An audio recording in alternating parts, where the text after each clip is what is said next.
Bonjour, je suis ravi de vous retrouver pour un nouveau numéro de Lex Inside, l'émission qui donne du sens à l'actualité juridique.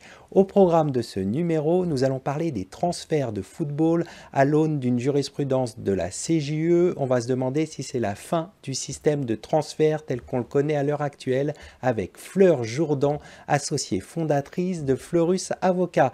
On abordera également la question de l'enquête interne avec Jamila Elberi, associée de JEB Avocat. Et enfin, on parlera du statut juridique de l'influenceur avec Julie Jacob, associée fondatrice de Jacob Avocat. Voilà pour les titres, c'est parti pour Lex Inside.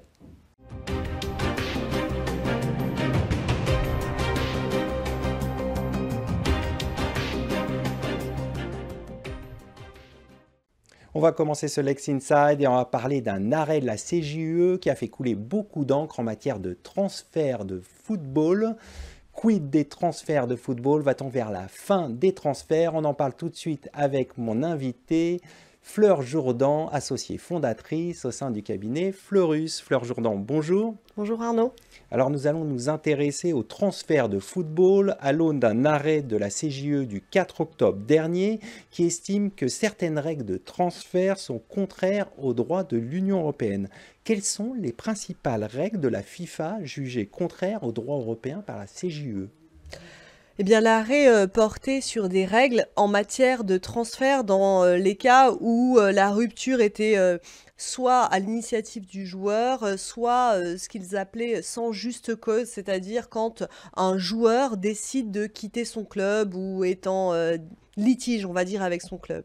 Et dans ces cas de situation de litige entre le joueur et le club d'origine de ce joueur, la FIFA avait instauré des règles assez dures pour le club qui voudrait recruter ce joueur.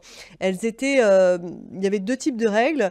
Les premières, c'était des règles indemnitaires, c'est-à-dire que le joueur, tout comme le club d'accueil, était solidaire d'indemnités, de montants indemnitaires assez importants. D'accord. Et les autres règles étaient des règles de sanctions quasi automatiques, à la fois du club qui accueillait le joueur, hein, qui ne pouvait plus recruter, et contre le joueur qui en fait ne pouvait pas obtenir son certificat de transfert. Et là, en l'occurrence, c'est le joueur, Lassana Diarra, ancien international, qui avait sollicité, qui avait fait ce recours.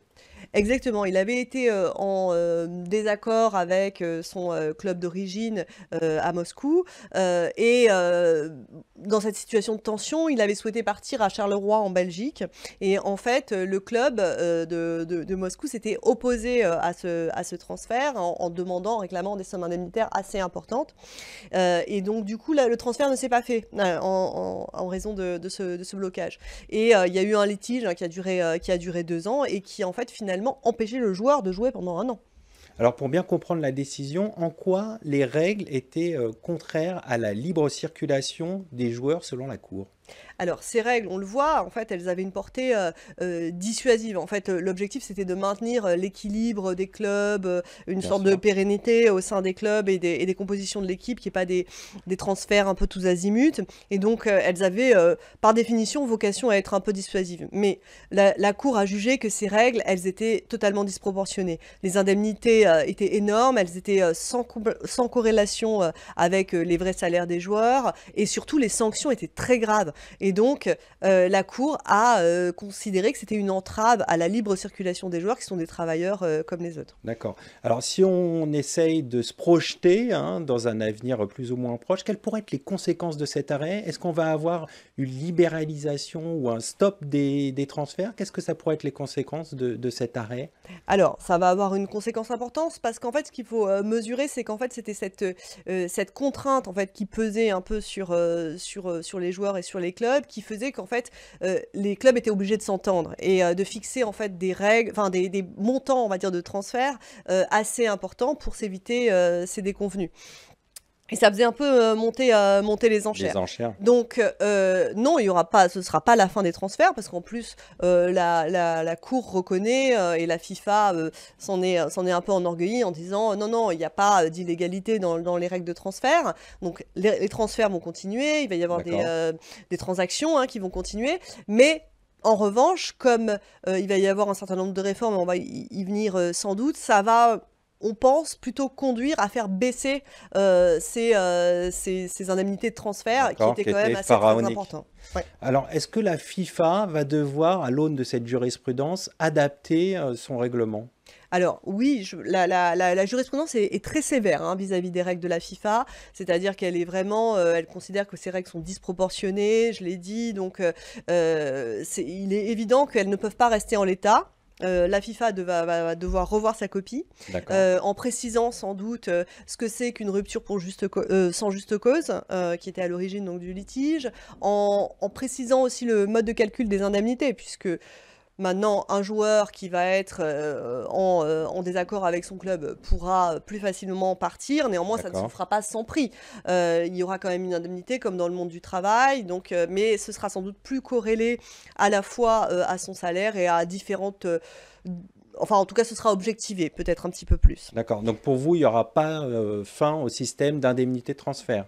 Non, non, il n'y aura pas de fin au système des indemnités de transfert, mais elle sera ramenée sans doute à quelque chose d'un peu plus raisonnable et en tout cas quelque chose de plus objectif, de plus transparent, de plus prévisible, à la fois pour les joueurs et pour les clubs. Est-ce que ça ne va pas nuire à l'équilibre du marché? Parce que justement, certains clubs misent sur certains joueurs et espèrent une valeur financière derrière. Est-ce que l'équilibre financier ne va pas se retrouver perturbé par cette décision? Alors, il est évident que pour certains clubs professionnels, cette indemnité, elle était anticipée, donc elle était quasiment Bien provisionnée, sûr. donc elle était même intégrée dans les comptes.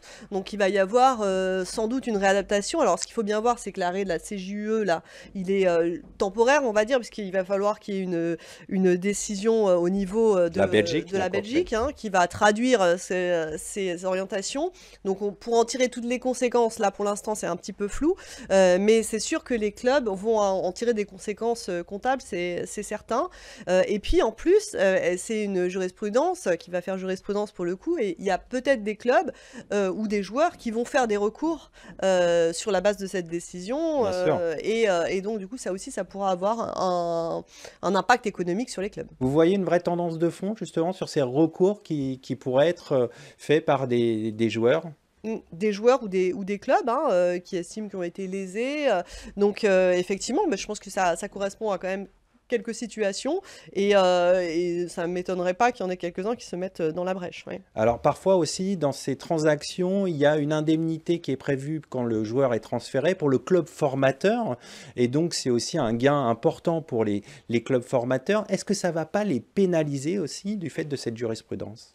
Alors effectivement, il y a un sujet par rapport à l'application de cette jurisprudence sur les petits clubs, qui soient à la fois clubs formateurs, mais l'indemnisation des clubs formateurs, elle est quand même... Elle n'est pas contestée, hein, ça par la D'accord. CJUE, elle reste quand même dans le cadre des règles de la FIFA. Par contre, il y avait un système de pourcentage, de proportionnalité qui du coup va forcément impacter les clubs formateurs. Et puis les petits clubs, ils vont avoir du mal à retenir leur talent. Bien sûr. C'était une clause incitative ou dissuasive, on va selon le sens dans lequel on se place, qui leur permettait aussi de retenir leur talent. Si maintenant les indemnités elles sont calculées sur la base des salaires, pour eux ça va être beaucoup moins intéressant. Et finalement, ces indemnités de transfert, certes, elles étaient vraiment très importantes et du coup, c'est vrai qu'il y avait un débat là-dessus et peut-être un côté un peu spéculatif, mais en même temps, c'était une forme de redistribution Oui, et elle permettait aussi aux petits clubs de vivre parce que bien les sûr. gros clubs leur achetaient des joueurs à des prix assez importants et assez conséquents. Donc ça risque d'avoir une conséquence effectivement sur les petits clubs et sur les clubs formateurs et sans doute que dans le cadre de la refonte du règlement, il va falloir sans doute traiter aussi ce sujet-là de redistribution entre les clubs et trouver une manière aussi de mieux redistribuer l'argent du football entre les clubs, les petits et les gros. Pour finir, on est plus sur une évolution plutôt qu'une révolution du système de transfert avec ces indemnités. Oui, oui, oui, je pense qu'on est sur une évolution effectivement quantitative en termes de montant, ça je l'ai dit, et puis aussi sur quand même un équilibre du rapport de force qui va changer. C'est-à-dire qu'aujourd'hui, c'est une décision qui est très favorable aux joueurs. Aujourd'hui, ils étaient peut-être un petit peu exclus de la négociation et pas tellement à la manette. Là, on leur dit aujourd'hui, finalement, vous pouvez aussi rompre votre relation contractuelle. Bon, ça vous coûtera quand même de l'argent, ça ne coûtera pas rien, mais ce sera pas forcément dissuasif. On va conclure là-dessus. Merci d'être venu sur notre plateau.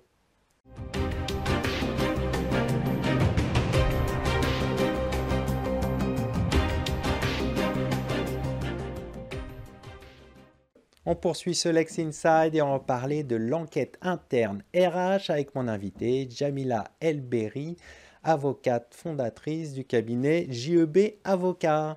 Jamila, bonjour. Bonjour Arnaud, bonjour, merci de me recevoir. On va aborder un sujet sensible, l'enquête interne RH qui est déclenchée lorsqu'un comportement inapproprié est signalé au sein de l'entreprise.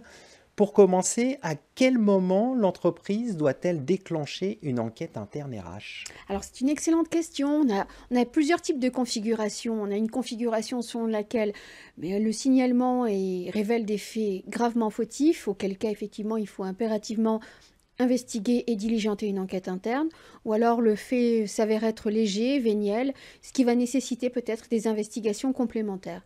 Mais c'est un arbitrage qui est fait par l'employeur au moment où il reçoit le signalement et il estime nécessaire évidemment de poursuivre une démarche qui vise à faire cesser une situation de crise. Qui pilote l'enquête RH? Et tout dépend des moyens qui sont alloués par l'entreprise pour ce type de démarche. Vous pouvez avoir des situations où on externalise l'enquête auprès de cabinets de conseil, de cabinets d'avocats notamment, et qui vont effectivement piloter ce type de démarche pour des raisons de neutralité. Et puis vous avez effectivement la ressource en interne lorsque l'entreprise a professionnalisé ses équipes sur ce type de démarche. Alors, on va parler maintenant qu'on connaît bien la démarche d'une enquête RH. Quelles sont les précautions procédurales à prendre en compte? Alors, il y en a plusieurs. La première, c'est d'abord d'agir avec une certaine célérité.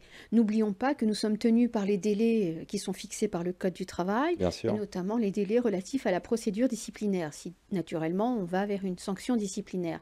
Mais aussi et surtout des besoins de neutralité, d'impartialité. Il faut garantir à toutes les parties prenantes que cette enquête est faite vraiment en toute objectivité, pour permettre de valider le résultat, pour permettre de donner une certaine légitimité aux conclusions. Donc des précautions qui sont impérativement nécessaires à respecter, et en particulier aussi de l'égalité des droits de chacune des parties, qu'il s'agisse de celui qui a signalé ou qu'il s'agisse du mis en cause qui est accusé à tort ou à raison.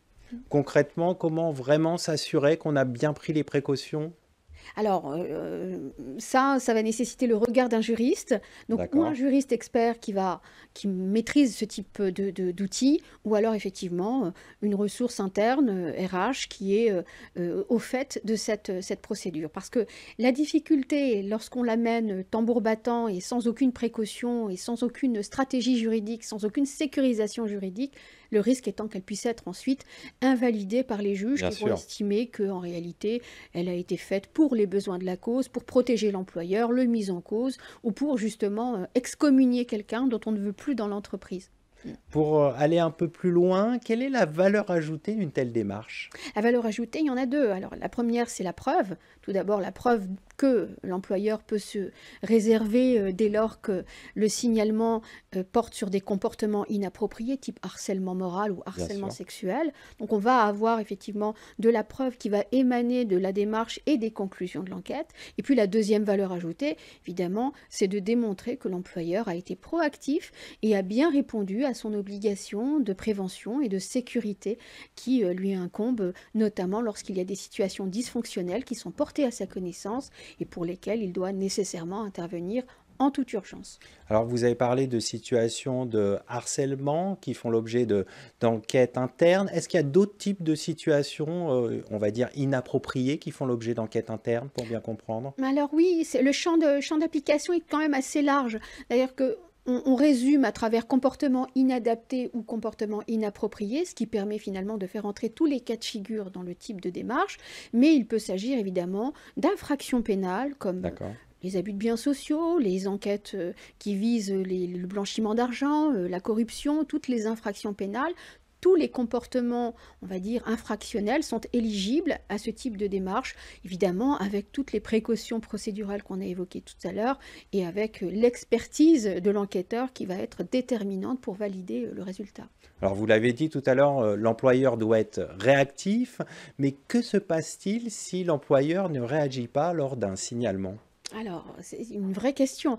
C'est-à-dire que l'employeur qui ne réagit pas lorsqu'il y a un signalement peut engager la responsabilité de l'entreprise, D'accord. voire même la sienne ad hominem, c'est-à-dire sa propre responsabilité, si Prenons l'exemple d'une personne qui signale une situation de harcèlement moral très grave, que la personne ne supporte pas que l'employeur reste inerte face à ces accusations et qui fait une tentative de suicide, par exemple. Si on remonte la causalité et si on refait l'arbre des causes, on va s'apercevoir qu'à un moment, l'employeur a été informé en temps réel, mais qu'il n'a pas été réactif et qu'en ce sens, il peut engager à la fois la responsabilité civile de l'entreprise, avec des dommages et intérêts qui peuvent être très lourds, mais aussi sa responsabilité pénale, si le cas échéant, eh bien, il n'a pas assisté une personne qui est potentiellement en situation de danger. Hormis la réactivité de l'employeur, est-ce qu'il y a d'autres bonnes pratiques, des petits conseils à l'intention des entreprises pour bien traiter ces sujets? Absolument. Alors, le premier conseil étant de ne jamais prendre à la légère le signalement, quel qu'il soit. D'abord, ne pas avoir de préjugés sur qui signale. Alors, on peut avoir dans les entreprises ou dans les environnements de travail des personnes dont on sait qu'elles ont l'habitude de râler, permettez-moi l'expression, ou de formuler un certain nombre de récriminations. Nous devons être neutres face au signalement et à la personne qui signale, donc toujours le prendre en considération, mais peut-être effectivement faire un premier examen, une espèce de primo-écoute lors du signalement qui va permettre de savoir si on va aller jusqu'au bout de la démarche d'enquête, parce que parfois elle est superfétatoire, ou elle ne se prête pas à la situation telle qu'elle est dénoncée, par exemple. Alors, un point qui est aussi important, quel est le coût d'une telle démarche lorsqu'on fait appel à un cabinet d'avocats ou de prévention en matière de RPS? Alors, c'est vrai que le coût peut effectivement être rédhibitoire pour certaines entreprises, parce que c'est une démarche qui coûte cher.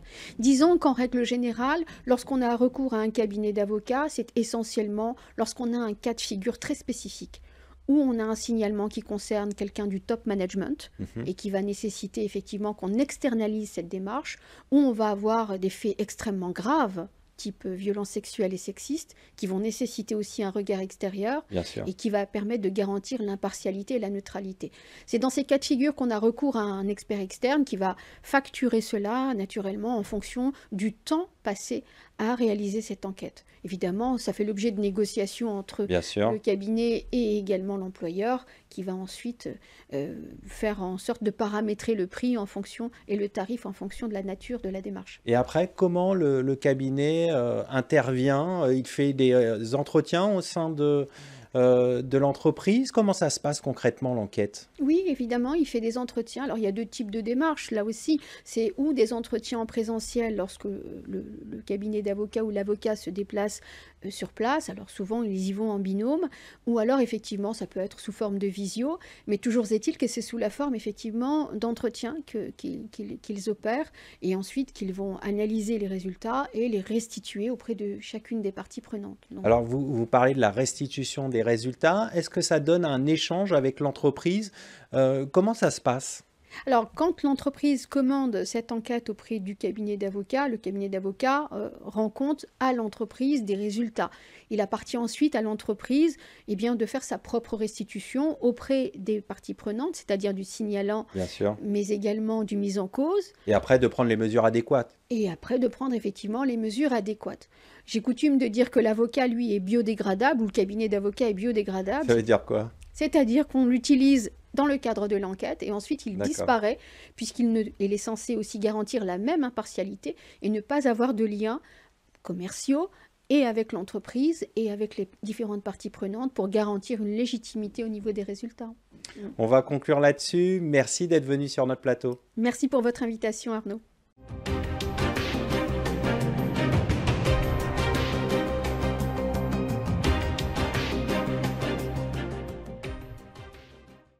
On poursuit ce Lex Inside et on va parler du statut juridique des influenceurs avec mon invitée Julie Jacob, associée fondatrice de Jacob Avocat. Julie Jacob, bonjour. Bonjour. Alors depuis quelques années, les influenceurs ont investi les réseaux sociaux. On va voir ensemble comment le droit s'adapte à cette activité. Pour commencer, pouvez-vous nous expliquer la différence entre les influenceurs marketing et les influenceurs de l'information ? Alors, les influenceurs marketing sont ceux qui font de la promotion d'une marque, d'un produit ou d'un service et ils ont une rétribution, ils font la publicité d'une marque. Concrètement, ils sont rémunérés par une marque. Exactement, il y a un contrat tripartite qui est signé entre l'agence, l'influenceur et la marque. Et l'influenceur est là pour promouvoir un produit ou un service. Ça s'oppose à un autre statut qui est assez récent, qui est l'influenceur dit d'information et qui, lui, ne vend rien, ne vend pas de produits ou de services, mais un fil d'actualité d'information. Donc, on pense par exemple à Hugo Travers qui a sa chaîne YouTube et évidemment d'autres réseaux Hugo sociaux, Décrypte. Hugo Décrypte, ou Gaspard G, qui font de la pure information, qui commentent l'actualité sur TikTok, sur Snap, Instagram, YouTube. Et Hugo Décrypte a même aujourd'hui fait évoluer sa pratique puisqu'il est présent sur une chaîne de France Télévisions. Donc, on est sur des statuts qui sont vraiment différents. Et je dirais même qu'il y a un troisième statut qui est le statut de l'influenceur qui crée du contenu pur, de l'entertainment, et qui est celui qui va faire de l'humour ou du contenu. Donc, on pense par exemple à Squeezie. On pense par exemple à Inoxtag, qui lui a fait un sublime documentaire qui a expliqué comment il a gravi l'Everest. Voilà. Et là, on est vraiment, on n'est pas dans de l'influence marketing direct, ni dans l'information, mais dans un statut intermédiaire, bien qu'il soit financé par des sponsors. Alors, la nature a horreur du vide, le droit aussi.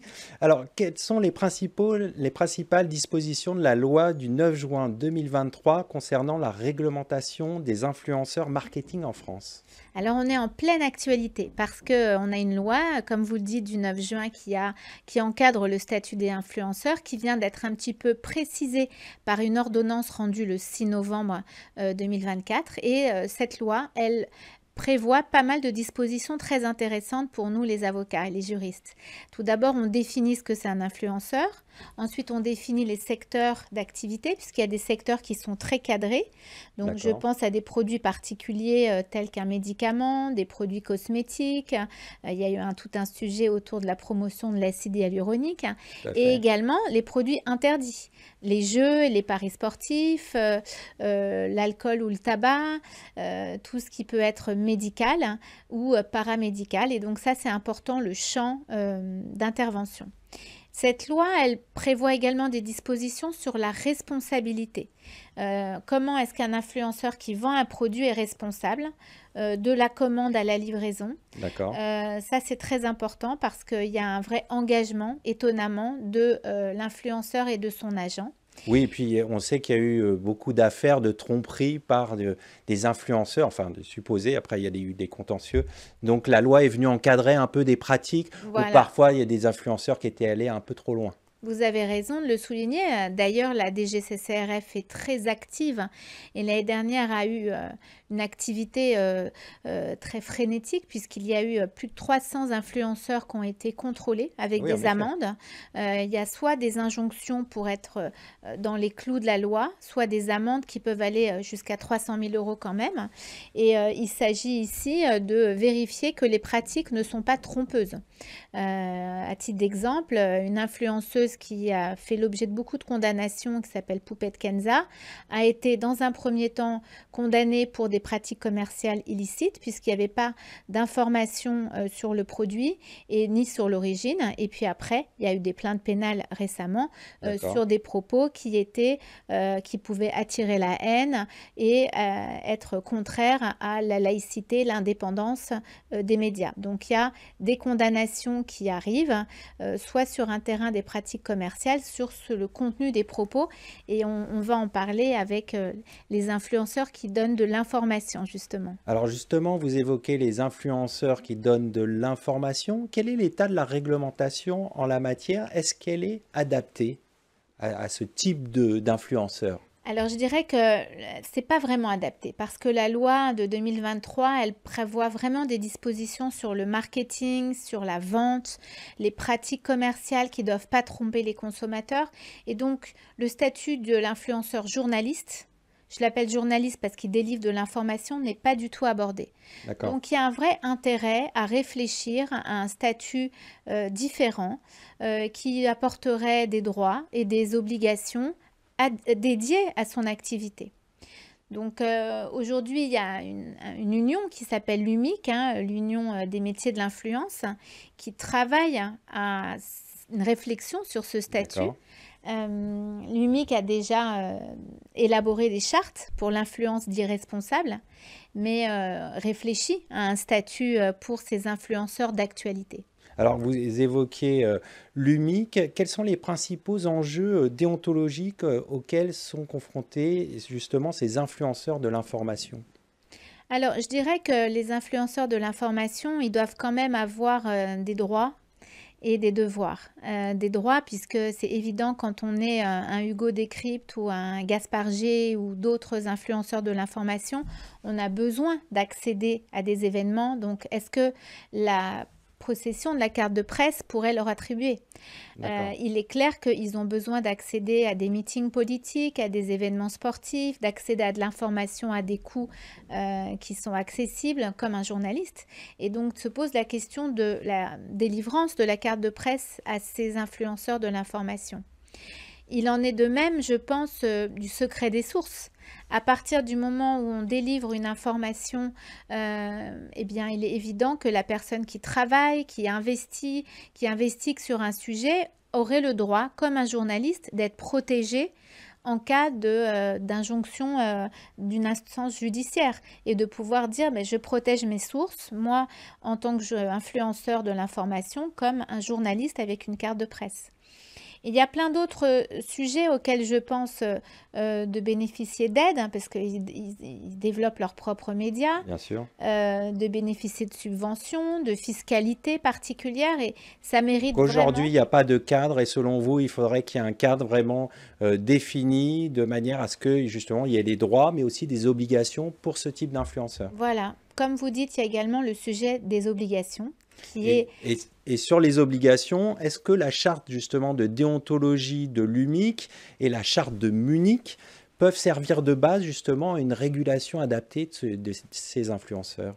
Alors aujourd'hui, il y a une base qui est la charte de l'influence quand on est membre de l'UMIC, qui permet d'avoir une sorte de label, mais pour les influenceurs du marketing, pour les influenceurs de l'information, il y aurait vraiment besoin d'une charte dédiée autour de la laïcité, autour de l'indépendance, autour de l'absence de prise de position, de ne pas inciter à la haine, de lutter contre les fake news dans n'importe quel domaine, que ce soit le climat, la politique extérieure.